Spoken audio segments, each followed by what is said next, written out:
Speak Easy Studios. Speak and be heard.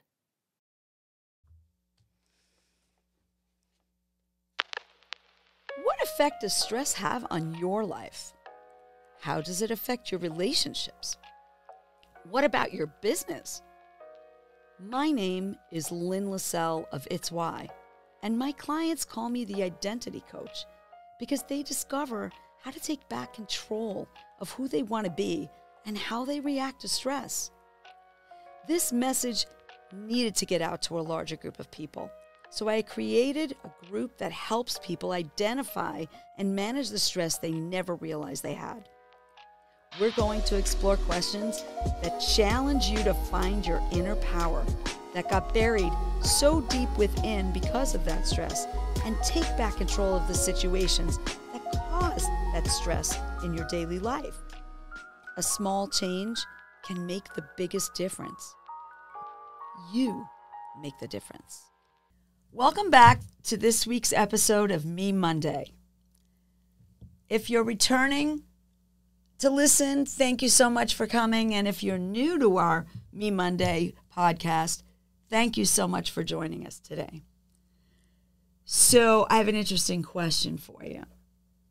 Have you ever gone through a day going through one thing to another and felt like there's always something or somebody who needs you, and you think to yourself, who needs me now?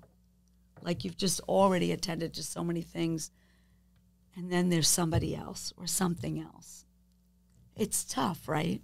Have you ever thought in that moment, when do I get some time for me? Most often we don't have an answer to that. So I ask you, what makes the needs of others more urgent than your own? Have you ever thought about that? I know it can feel easier to put yourself at the bottom of your list, but how might it feel if you put yourself at the top of your list? I know you're probably saying, that can't be done because there are all of these priorities and responsibilities I have to attend to. I say, why? Yes, those things will get tended to, but what about you? What would really happen if you sat down for just a few minutes to relax? You'd still get to all the other things. Think about that. Is there a consequence to just sitting down and taking a break? There will always be another thing that goes on your priority list. And when that happens, most often that pushes us all the way to the bottom. And we'll keep going down and down as things keep piling up and up on top of that list. In The Gap in the Gain, Dan Sullivan says, having an unhealthy need or obsession is not how you reach your highest levels. So every day we get up and we have a motivation to accomplish certain things, right? Well, in order to be able to accomplish those things, we have to be sure that we're not always putting ourselves at that very last item on our list. I know it still feels uncomfortable. You're not sure you can do it. And that's okay. Let's think about this for a moment. Accomplishing putting yourself at the top of your list just at least once in a while. This might mean we have to create new habits. So think about that. What are some habits that you're already doing that are so automatic that you don't even think about them? Well, we typically stop on red.